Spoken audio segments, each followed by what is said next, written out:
Hello everybody and welcome to my recap of episode 3 of Moon Knight. We are halfway through this story and there were so many interesting developments in this episode. If you haven't seen episode 3 yet, I might tune out right now just because I'm going to be going into some of the details of what happened in the show, some discussion points, etc. And you probably would want to know what's happened or else you'll be either completely spoiled or completely lost, and I don't want you to be either one of those things. So I'm going to give you one last chance to jump out before we go into details for episode 3. Here we go in 3, 2, 1. So last week we ended the show knowing that Mark and Steven, together in one body, are in Cairo. They're on the hunt for Harrow and Amit's tomb. We start this episode catching up with Layla, who is hot on their trail. And we also get more detail about the fact that Layla's kind of an archaeologist Robin Hood. She steals things, but it's only things that have already been stolen and are on the black market, and then gives them back to their original owners, although she doesn't mind taking some money now and again. So I guess it's not really a Robin Hood, but I don't really know what the other analogy would be. We also get a little bit of a reminder that something happened to Layla's father, who is also an archaeologist. Whatever happened in that desert is lost to the sands. It's a hard thing, exhuming the pain of the past. We know that Mark/Steven is mixed up in this somehow, but she doesn't, and this is something that's really going to come even further into the forefront later on in this episode. We knew that Harrow was headed to Egypt, and we see that he has located the site of Amit's tomb with the little scarab compass thing. We also get a big action sequence right off the bat with Mark, who has control of the body. He's running across the rooftops, going after some goons. I do have to say, and I think it's because of the architecture in the desert setting, I did kind of expect him to run across the Vespa gang from Book of Boba Fett, and it was a crossover I did not particularly want to happen. I also like the choreography in this fight scene, and the choreography we've seen with fight scenes on the show in general. But you have this conflict not only between Mark and these three goons, but also Mark and Steven, and I love the way that they're using the reflection. We see the reflection in the blade in this scene, but this idea that they are constantly in conflict with each other, and how it manifests in their relationship as it continues to grow, because even though we're only seeing one Oscar Isaac, he's doing a great job, at least as far as I'm concerned, at making me believe that there are two different personalities inside this one body. But are there more? Because we see this conflict between Mark and Steven, and then somebody else takes over the body. Mark says it's not him, Steven says it's not him. The assumption is maybe it's Khonshu, but we haven't seen Khonshu take over the body yet. You're the one going on a killing spree. I didn't do any of this. Me neither. It's really kind of left unresolved, and I think that this is a big question maybe that kind of gets buried in this episode is there a third personality lurking somewhere inside of this body? And I will remind you, as I said last week, I'm not coming at this from a base knowledge of the comics. I'm enjoying the show as it goes, so I'm not playing coy here. I legitimately don't know if there's a third personality. Some of you may know the answer to that. Maybe it's yes, maybe it's no. But I think for me as a watcher of the show, as it's going, it's a really interesting question, because who took over the body? They seem to be an even more ruthless killer than Mark. He seemed even aghast at what was going on a little bit. Is this setting up even more conflict? Is there a third person lurking deep down in the recesses of this brain somewhere? I also have to say, it's kind of a boss move from this last goon standing who's being held over this cliff to just like cut the rope and just fall. Praise Amit.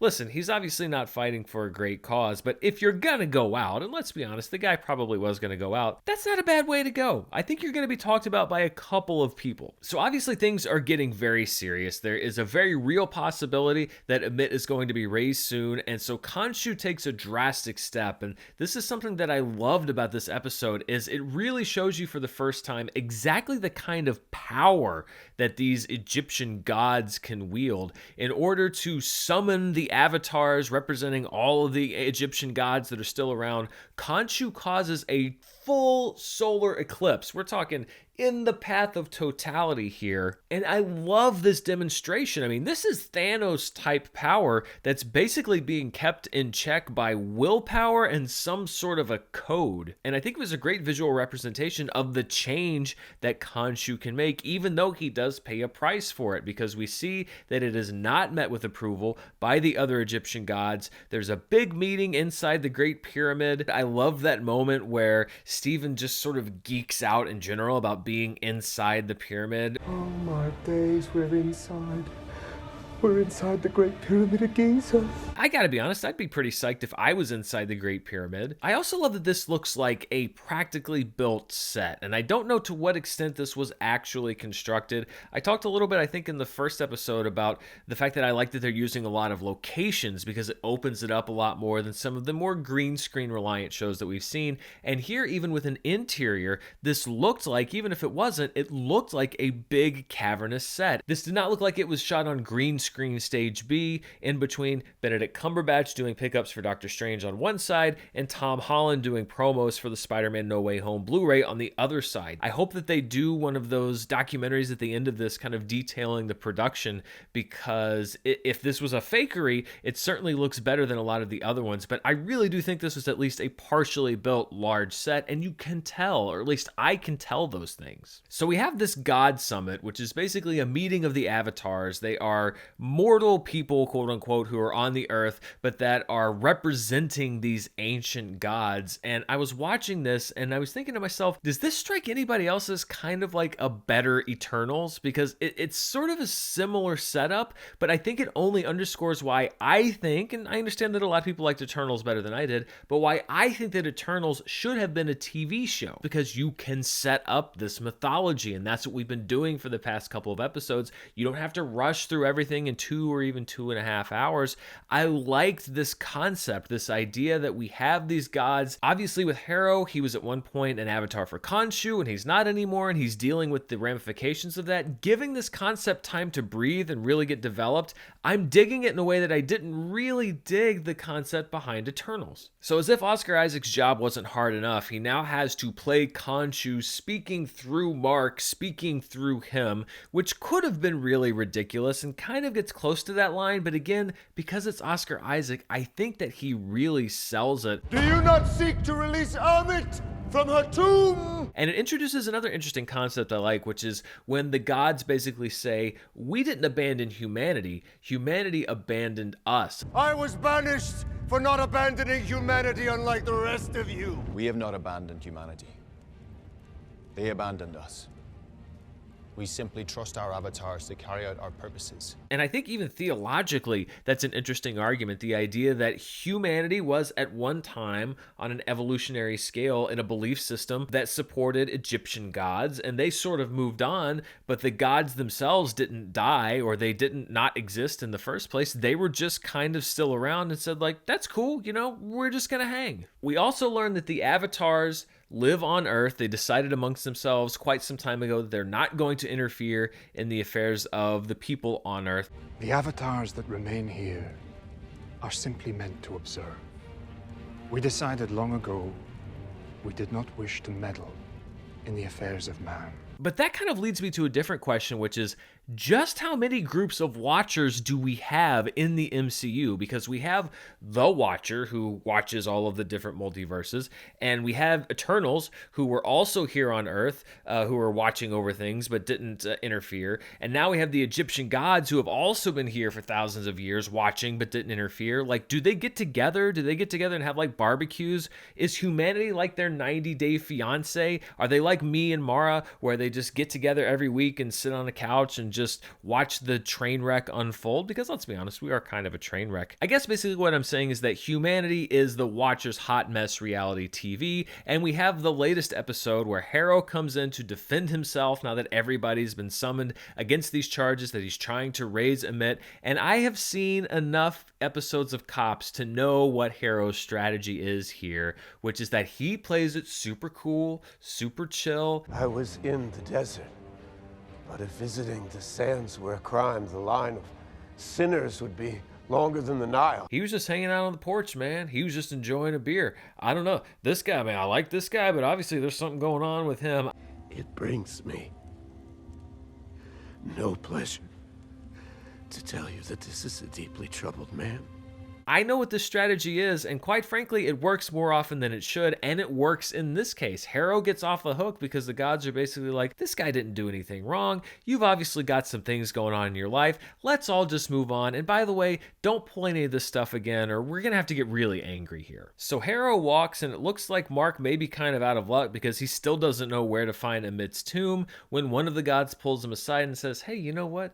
there's this sarcophagus by a guy named Sinfu who actually knew where it was, and if you can find it, you can probably get some clues. Unfortunately, it's on the black market. If only we had a character in the show who specialized in Egyptian artifacts that were on the black market. Oh wait, we do. It's Layla, and she shows up just in time to help Mark find the sarcophagus and get the clues to Amit's tomb. I don't know if you've heard this term before. I'm going to clean it up a little bit so I don't get demonetized, but the term is FU money, which is basically the amount of money that you have as a person where you can just say, basically, F you. If you ever wanted to know the definition of the term FU money, I think the answer is dealing in trafficked Egyptian artifacts at an island party where you're also staging an amateur jousting competition. Because that's where we find Anton. He deals with black market stuff, so he knows Layla, and he has Sinfu's sarcophagus at his island party lair. I think that rule number 1 of pretending like you're not trying to do something sneaky with a mummy is to not get caught poking around the mummy that you're there to see. Obviously, this is a very obscure rule, but an important rule nonetheless, especially if you plan to do a lot of mummy sneaking. By the way, as a side note, because it's 5:30 in the morning and I'm extremely punchy, when I was going through the internet trying to find that little "the more you know" tag, I also found a PSA from the early 1990s that is extremely entertaining considering the events of the past few weeks. Somebody steps up to you and they tell you they want to rumble. All right, now just stop for a second. Before you lose your head, get all crazy and toss your hands up, just think. The person that uses their head can always defeat the person that's just trying to use their hands. Now remember that. Oh, that is just... So Mark, with Steven's help, was not paying attention to rule number 1, and he gets busted trying to extract some clues from the sarcophagus, and to make things worse, Harrow shows up and nearly drops the dime about Mark's whole involvement with Layla's father's death. Your husband doesn't tell you the truth. And Mark, you don't tell her because you know that if you do, she'll see you exactly as you see yourself. So of course things go from bad to worse. The suit is summoned and we have the emergence of Moon Knight in this episode. And I have to say, I still love how they're bringing Moon Knight to life in this show. The slow-mo, the kind of uncanny nature of it. It looks mystical, but it doesn't exactly look fake. I like the cape work. And again, I know that a lot of people are probably going to say there's not enough Moon Knight in the show, but the story is keeping me engaged. And I still believe that we're going to see more later on. So Anton tries to run Layla and Moon Knight down on his horse, you know, like you do, but misses, and then Moon Knight throws something at Anton, which seems to maybe hit him, and he disappears into the mist on his horse, which I think means he's definitely dead, right? Like, 100%. It was great to meet this character, Anton, while we knew him, but I think we can all agree that even though we didn't see him die or didn't really find out what happened to him after he rode mysteriously off into the mist, he will not play a meaningful role in the future of this show whatsoever. Fare thee well, Anton. We barely knew you. So leaving Anton's, Mark has a chance to come clean about his involvement in Layla's father's murder and doesn't. I don't know. He's just trying to mess with you, you know? He's trying to get in your mind. He's got this idea that he can see true nature of people, some baloney like that. Which leads to rule number 2, which is that if you have a chance to come clean about your involvement in your wife's father's murder, you should do it at the earliest possible opportunity. Again, this is a very narrow rule, but if you find yourself in that situation, I really do think that it's invaluable.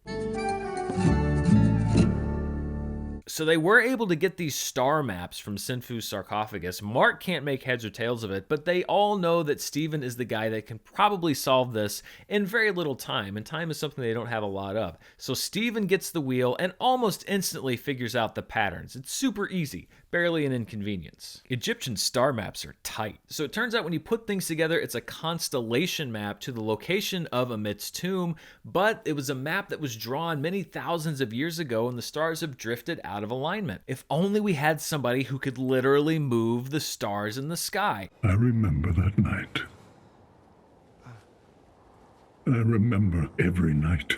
Well, it turns out it's Khonshu, but he's on very thin ice with the gods. He knows what the consequences of his actions are going to be, but at the same time, they cannot risk Harrow getting to Amit first. So we have Steven as Mr. Knight, and we also have Khonshu literally moving the stars in the sky. I loved this visual. Again, this idea of things moving and basically moving so fast that they're like discs in the air. And again, when you think about it from a civilian perspective, if we saw that in the sky, we'd probably be pretty freaked out. But keep in mind, this is is a society that just saw half of everybody on the planet disappear and then reappear 5 years later, so it probably takes a little bit more than a strange light show to get you all worked up in the head. So the stars are moved accurately, they're able to get a lock on Amit's tomb, but the damage is done when it comes to Khonshu. The gods have decided that they've had enough, and they decide to lock him into a stone statue, and I promise you that these are probably already on sale from the Walt Disney Company. So great for the show's merchandising, but not great for Mark and Steven, because without Khonshu, that means no more suit,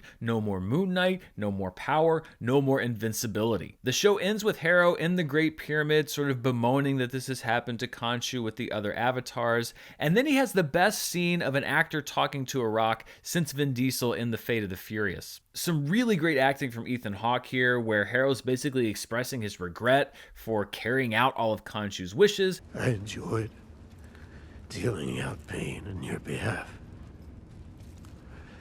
That is the greatest sin I carry. But also gratitude because his pain over this has led him to where he's going to be. Had you not broken me so completely, I might never have known the value of healing. And then that final twist of the knife, which is basically, whatever happens next, guess what? It's on you, big man. Your torment forged me. I owe my victory to you. And this is what makes Harrow, in my mind, such a great villain so far, is that he is 100% convinced that he is the one doing the right thing and that our heroes are the ones doing the wrong thing. It's that great setup of ideologies and this clash of ideologies that I think is going to start paying off, because we have what looks like to be some pretty high stakes coming up. We have both our heroes and our villains that have the location of Amit's tomb. We have a now powerless Mark and Steven with Khonshu locked away in the Great Pyramid. We have Layla, who seems very close to figuring out that Mark had something to do with her father's death. There are so many different dramatic elements and plot threads that are coming together as we move past the halfway mark of the show. I mean, who knows? They could probably just drop all these stories and go have, Cosmos on the beach for the next 3 episodes, but I somehow don't think that's what's going to happen. What do you think is going to happen? As far as I'm concerned, if you're not on board with the show by now, I don't really know what else it's going to do for you, because it has done so many, I think, really cool things character-wise, action-wise, plot-wise, storytelling, etc. I'm jazzed to see how the second half of this show turns out, and I'll be right back here next week to recap episode 4 of Moon Knight. Thank you so much for watching. If you want to see even more of what I'm up to, you can check me out on Patreon at patreon.com/Dan Murrell. I'm going to be relaunching my podcast, All My Movies, very soon, and I've got some information coming out about that and some other shows that are coming up here on the channel. I also am coming up on my 2-year anniversary of launching this channel, and I have a couple things that I want to do in celebration of that. So I'd love to have you join me here on YouTube and also on my podcast channel. You can find those links down in the description below. Thank you so much for watching. I'm going to go edit this and then go to bed. Have a good one, and I'll see you next time. Bye.